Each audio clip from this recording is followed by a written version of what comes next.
The air in the trading post reeked of engine fuel and desperation. Silas Varda adjusted his worn leather jacket as he navigated through Nexus 6's crowded marketplace, scanning vendor stalls for the parts he needed. 3 years since he'd left the Coalition fleet, he still walked with military precision, his dark eyes constantly assessing exit routes. Looking for something specific, pilot? A vendor with 3 facial augmentations leaned across a table of salvaged ship components. Gravitational stabilizers. Model T8 or newer. Silas kept his voice low, fingers drumming against his thigh where a blaster would have been if stationed. Security hadn't required him to check it. The vendor snorted. Good luck. Supply ships are delayed again. Civil unrest on the inner planets. Silas nodded and moved on. The Nomad wouldn't make it through another jump without repairs, which meant he was stuck on this dust trap until he found what he needed. As he turned toward the less reputable section of the market, commotion caught his attention. 5 credits. Final offer for this one. A bulky trader with cybernetic arms held a chain connected to a slender figure. Barely used. Good for basic labor or companionship. Silas intended to walk past, but something made him pause. The figure woman kept her head down, purple skin dulled with grime. An Azurian hybrid, rare this far from the spiral arm. Her wrists were raw from the restraints, and she swayed slightly, as if standing required all her strength. Nobody? She's worth more as parts. The trader laughed, yanking the chain. Something in Silas snapped. Maybe it was the memories of what he'd seen during the border wars. Maybe it was simple human decency. 5 credits, he said, stepping forward. I'll take her. The trader's eyes narrowed. Changed my mind. 10 credits. Silas dropped 15 credit chips on the table. For the key to those restraints, too. Minutes later, he was leading the silent hybrid through the market. He'd expected resistance. Questions. Something, but she followed with mechanical obedience that disturbed him more than struggle would have. My ship's this way, he said awkwardly. I'm Silas. I didn't buy you. I'm freeing you, understand? You can go wherever you want at the next port. She raised her head slightly, revealing luminous silver eyes that regarded him with empty caution. A neural port gleamed at her temple, standard for hybrids designed for technical work. At the docking bay, the Nomad waited a medium-class salvage vessel that had seen better decades. Inside, Silas hesitated, then led her to the small passenger quarters. You can stay here. There's a shower, clean clothes, and the storage unit. She stood motionless, waiting for orders. Silas ran a hand through his sandy hair. What's your name? For a moment, he thought she wouldn't answer. Then her lips parted. Designation E17. Her voice was soft, unused. That's not a name. That's a label. They called me Alicia. Before Alicia, then... Silas nodded. Get some rest. We'll talk tomorrow. In the cockpit, Silas stared at the starscape beyond Nexus 6. What had he done? He barely had enough credits for the parts he needed, let alone another mouth to feed. And yet leaving her to be sold for parts hadn't been an option, as the station lights dimmed to simulate night. Silas checked the security feeds. Alicia stood under the shower, watching water swirl down the drain. Her purple skin was marked with thin scars, some surgical, others clearly punitive. When she turned, he quickly switched off the feed, giving her privacy. Whatever she'd been through, it ended today. Tomorrow, he would find those stabilizers, and then they'd be gone from this place. What happened after that? He couldn't say. 3 weeks passed aboard the Nomad, and Silas found himself constantly surprised by Alicia. She moved through the ship like a ghost at first, always watching, always silent. By the second week, she began shadowing him during repairs, handing him tools before he asked for them. How did you know I needed the plasma cutter? Silas asked one afternoon as they worked on the ship's temperamental. Atmospheric filters. Alicia's silver eyes flickered to his face, then back to the open panel. Your breathing changes when you're about to ask for something. Also, logical sequence. The coupling needed to be severed. It was the longest sentence she'd spoken since coming aboard. Silas nodded, hiding his surprise. You know mechanics? I was designed for it. Her purple fingers traced the wiring with unexpected tenderness. Integration of biological and mechanical systems. That evening, Silas found her in the cockpit. Staring at the navigation console. We're headed to Persephone Station, he explained, sliding into the pilot's seat. I've got a contract to repair their communications array. Lesia nodded. You could make better time using the Kelvin current. The what? Her fingers hovered over the console. May I? When he nodded, she adjusted their course, fingers dancing across the controls with fluid precision. The ship's engines hummed more smoothly. How did you do that? Silas asked, checking the readouts. The currents between stars. I can feel them. A ghost of a smile touched her lips. They taught us to navigate using biorhythmic calibration. The smile vanished. Genesis Dynamics. The corporation that made me. Silas watched her carefully. Made you? Hybrid program. Human-based genetics spliced with Azurian DNA for enhanced sensory perception and technological integration. She spoke mechanically, as if reciting from memory. We were prototypes, and now, obsolete. Her voice was soft. New models have better compliance programming. Silas felt a chill. Is that why you were being sold?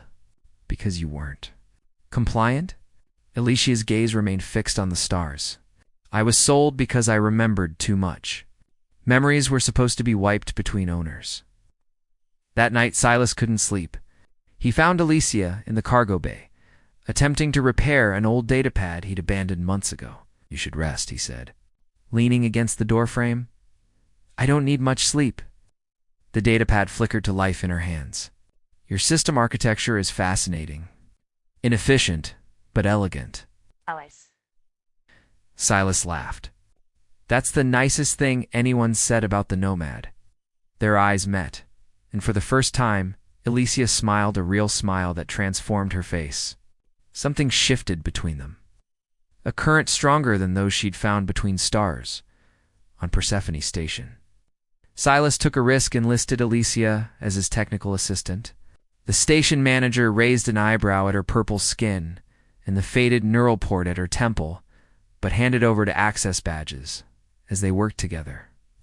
On the communications array, suspended above the station with only magnetic boots keeping them from drifting into open space, Alicia moved with increasing confidence. When a micrometeorite storm forced them to shelter in a maintenance hub, they sat shoulder to shoulder, watching space debris ping harmlessly off the reinforced glass. Why did you buy me? Alicia finally asked the question that had hung between them for weeks. Silas considered his answer carefully. Because no person should be property. I'm not fully a person. Not by coalition law.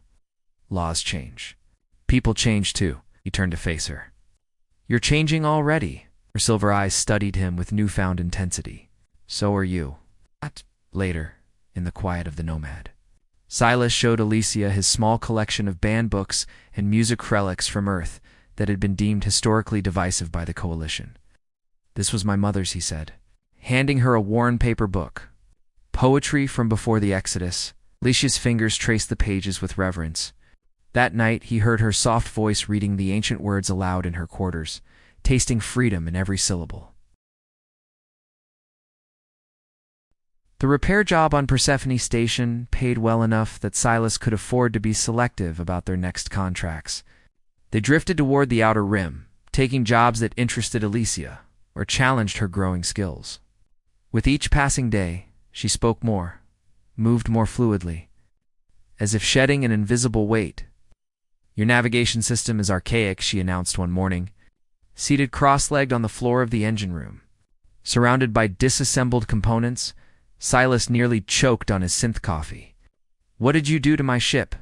Improving it. Her silver eyes gleamed with mischief. I can integrate the sensory readings with the navigational matrix. We'll detect route disruptions before they appear. And if it doesn't work, then we'll be stranded in subspace. She shrugged, a very human gesture she'd adopted from him. But it will work. It did work. The Nomad practically sang through their next jump, arriving at the mining outpost Helios Prime in record time. The outpost manager, impressed by their efficiency, offered them a complex job repairing automated drilling equipment deep in the planet's unstable crust. "It's dangerous," Silas warned, as they suited up in thermal gear. "These tunnels collapse all the time." Alesia adjusted her protective gloves. "I've calculated the structural integrity. We have a 92% chance of survival." "Only 92%. Silas laughed nervously. "Better odds than I've had most of my life." Underground, they worked in synchronized harmony. Alicia's innate understanding of the equipment complementing Silas's practical experience. When a tremor rocked the tunnel, sending rocks crashing down around them, Silas instinctively pulled Alicia against him. Sheltering her with his body, the moments stretched between them as dust settled. Alicia's heart raced against his chest, her breath warm against his neck. "The odds just decreased to 84%, she whispered. "Still better than I expected." Silas didn't release her, even after the danger passed. That evening, aboard the Nomad, something changed. Alicia found Silas in the observation deck, staring at the red giant that illuminated Helios Prime's perpetual dusk. "I've never thanked you," she said, sitting beside him. "For my freedom, you don't need to. I want to." Her purple fingers intertwined with his. "No one ever taught me how to want things before, or how to choose." Silas turned to her, reaching slowly to brush a strand of silvery hair from her face. "And what do you choose now?" Instead of answering, she leaned forward and pressed her lips to his. Tentative at first, then with growing confidence as he responded, drawing her closer, the kiss deepened, carrying the weight of unspoken words and new discoveries. Later, tangled in the sheets of his quarters, Alicia traced the scars on Silas's chest remnants of his military service. "You were property too once," she observed softly. "Property of the Coalition." Silas nodded, running his fingers along the curve of her shoulder. "That's why I left. Couldn't follow orders that went against everything I believed in." "What do you believe in?" "Freedom. Choice." He kissed her forehead. "You," as Alicia drifted to sleep in his arms, Silas couldn't shake the feeling that their fragile peace was temporary. Unknown to them, a Genesis Dynamics tracking vessel had picked up Alicia's unique biosignature during their repair job. Her genetic code designed to interface seamlessly with technology was worth more than either of them realized. Across the system, in a sterile corporate office, a woman reviewed their file with cold interest. "Find them," she ordered her security team. "The hybrid prototype was never meant for civilian use. She contains proprietary technology, and the man with her, expendable." The warning came during a routine fuel stop at Meridian Outpost, a ragtag collection of habitation modules orbiting a gas giant. Silas was haggling with a fuel merchant when his comm unit buzzed with an encrypted message. "Genesis Corp vessels scanning all ships in sector. Looking for hybrid biosig? Get out now." Lena Silas's blood ran cold. Lena, his estranged sister, worked in Coalition intelligence. If she was breaking protocol to warn him, the situation was dire. He found Alicia at a parts vendor, examining a rare quantum stabilizer with fascination. "We need to go," he whispered, gripping her elbow gently. Now, she read his expression and nodded, immediately setting down the part.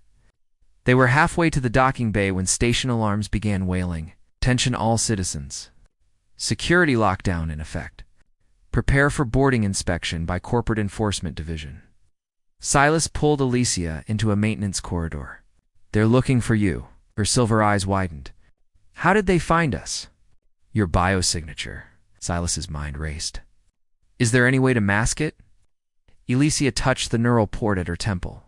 "Temporarily. I need access to the station's electromagnetic systems." They found an auxiliary control panel where Alicia worked with breathtaking speed, fingers dancing across the interface. The station lights flickered as she redirected power. "This will create a pulse that should scramble bioreadings for about 20 minutes, she explained. "Enough time to reach the Nomad?" When the pulse hit, every electronic device on the station momentarily failed. In the confusion, they slipped through security checkpoints and reached their ship.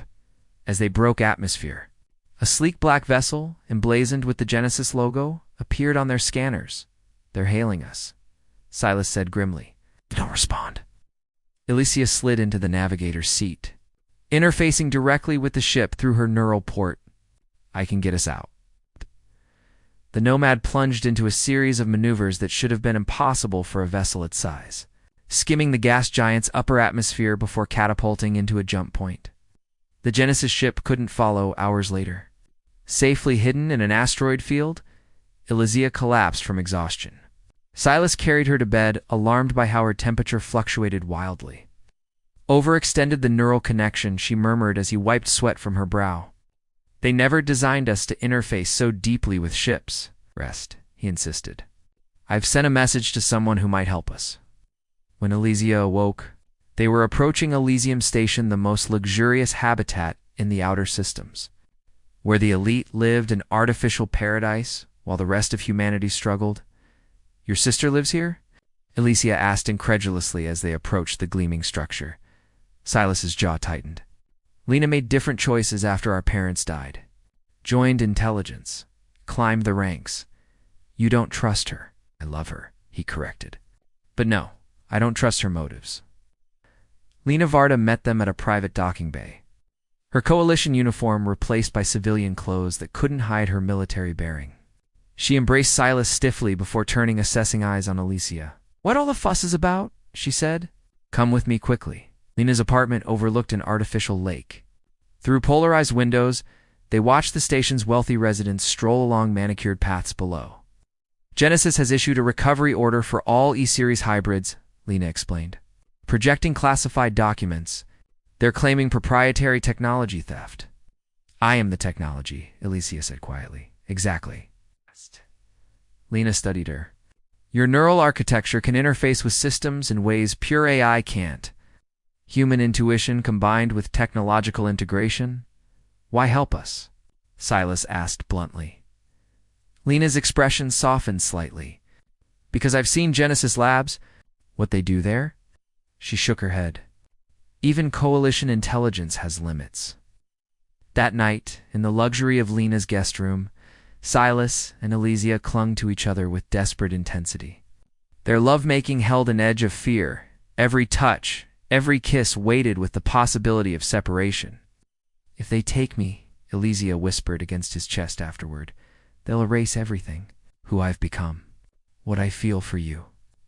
Silas held her tighter. "I won't let that happen. You might not have a choice." Her fingers traced patterns on his skin. "But I want you to know, whatever happens, you gave me something no one else could." "What's that?" "A self." Her silver eyes shimmered in the dim light. "Before you, I was just programming and purpose. Now I'm me." Silas kissed her deeply, memorizing the taste of her lips, the curve of her body against his, the unique rhythm of her heartbeat in the morning. Lena delivered devastating news. "Genesis has tracked you here. They've bought off station security." Ah! She handed Silas a data chip. "This contains coordinates to a resistance outpost in the Demeter system. They specialize in helping hybrids disappear." "Why would they help us?" Silas asked. "Because Genesis isn't just exploiting hybrids. They're developing bioweapons using hybrid technology. If Elysia can provide proof of what's encoded in her DNA," Lena left the implication hanging. As they prepared to leave, alarms blared throughout the station. Lena's security feeds showed Genesis operatives moving through the corridors. "Go," she urged, pointing to a service exit. "I'll create a distraction." Silas hesitated, then embraced his sister. "Thank you." The siblings exchanged a look that bridged years of distance. Lena's attention shifted to Elysia. "Keep him alive," she said. "He's always been too noble for his own good." Elysia nodded solemnly. "With everything I am." The resistance base on Demeter was hidden inside a hollowed-out asteroid, its exterior disguised as a mining operation. Inside, Silas and Elysia found dozens of hybrids and sympathizers, all working toward a common goal, exposing Genesis dynamics and legal operations. Dr. Maya Chen, the lead scientist, examined Alicia with undisguised fascination. An E-series, she murmured, reviewing neural scans. I thought they were all decommissioned. Sold off, Alicia corrected. When the program was officially terminated, can you access what's encoded in her DNA? Silas asked, hovering protectively. Dr. Chen nodded. But it will be painful. The data is stored in quantum-locked sequences. Accessing them triggers the protection protocols. Do it, Alicia, said before Silas could object. The procedure left Alicia trembling and weak, but the results were worth it. Crypted in her genetic code was evidence of Genesis Dynamics' darkest projects designed to target specific genetic markers, mind control technology, and forced compliance programming. This is enough to bring down the entire corporation, Dr. Chen said, securing the data. If we can get it to the right people. Commander Elliot Red, the resistance leader, was less optimistic. Genesis has infiltrated every level of government. We need irrefutable proof broadcast everywhere simultaneously. I know someone who could help, Silas said reluctantly. My sister works in coalition intelligence. Can she be trusted? Reed asked. Silas met Alicia's gaze. I think so. For this, the plan they formulated was dangerous but potentially devastating to Genesis. While the Resistance prepared a data package, Silas and Alicia would return to Elysium Station with a decoy, drawing Genesis forces away from Demeter. Their final night at the base, Silas found Alicia in the observatory, watching distant stars through a reinforced viewport. Having second thoughts? He asked, joining her. No, she leaned into him. But I'm calculating probabilities, and if we succeed, hybrids like me could be recognized as people under coalition law. If we fail, she didn't finish. Silas turned her to face him. No matter what happens tomorrow, I want you to know something. He took a deep breath. I love you. Not what you can do, not your abilities. You, Alicia's silver eyes widened. Even though I'm not fully human, neither am I in the ways that matter. He pressed his forehead to hers. We're both just trying to be free. Their kiss deepened, leading to a night of tender passion, each embrace a vow that transcended words. Morning came too soon. The Nomad, newly equipped with resistance technology, broke orbit from Demeter. As they approached the jump point for Elysium Station, sensors detected multiple Genesis vessels converging on their location. They were waiting for us, Silas realized with horror. Alicia's fingers flew across the console. Lena must have been compromised. They had no choice but to run, jumping blindly to escape their pursuers. When they emerged from subspace, they found themselves near an abandoned research station, a relic from the early days of space exploration. We can hide here temporarily, Silas suggested. Inside, they discovered the station wasn't entirely abandoned. A small team of scientists had repurposed it as an independent research facility. Among them was Dr. Annika Voss, who recognized Alicia immediately. I helped design the E-series, she admitted, shame evident in her voice. Before I understood what Genesis planned to do with my work, Dr. Voss offered them sanctuary and something more valuable. Direct quantum communication channel 2. Coalition Central Command that bypassed normal protocols. If your evidence is as damning as you claim, this will reach people who can act on it, she explained. As Alicia prepared to interface with the communication system, alarms blared throughout the station. Genesis had found them. They've locked onto my biosignature, Alicia realized. They'll always find me. Silas refused to accept defeat, and we make our stand here. With the station's limited security systems and the researchers' help, they barricaded the central lab. Dr. Voss worked frantically to establish the quantum link, while Silas and Alicia prepared to defend their position. The data must reach Coalition Command, Dr. Voss insisted. It's the only way. When Genesis forces breached the outer doors, Alicia made her decision. She connected directly to the station's systems through her neural port. What are you doing? Silas demanded, creating a diversion. Her silver eyes met his. I can project my biosignature to multiple locations. Make them think I'm everywhere. I could kill you, Dr. Voss warned. Your neural architecture wasn't designed for this level of integration. It's worth the risk. Alicia squeezed Silas's hand. For freedom. As Genesis forces pushed closer, Alicia's consciousness expanded throughout the station. worked. Security systems responded to her commands. Doors sealed and opened strategically. Environmental controls created zones of extreme temperature. Her purple skin gleamed with effort, the neural port at her temple pulsing with energy. In the chaos, Dr. Voss completed the transmission. It's done. The data is out. Silas watched in horror as Elysia's body convulsed, the neural overload threatening to destroy her mind. He pulled her away from the interface, cradling her as her silver eyes flickered. "Stay with me," he begged. "We won, Elysia. We won." Around them, alarms suddenly silenced. The station's communication system crackled to life with a coalition emergency broadcast. Genesis Dynamics assets were being frozen. Arrest warrants issued for its executives. A full investigation launched into hybrid rights violations. In the aftermath, as coalition security forces secured the station and detained the Genesis operatives, Silas refused to leave Elysia's side. For 3 days, she remained in a coma-like state, her systems attempting to repair the neural damage. On the 4th day, her silver eyes opened. "Silas." Her voice was weak, but unmistakably hers. He grasped her hand, tears streaming down his face. "I'm here." "Did we?" She couldn't finish. "Yes." He kissed her palm. "The coalition has granted emergency personhood status to all hybrids pending formal legislation. Genesis is finished."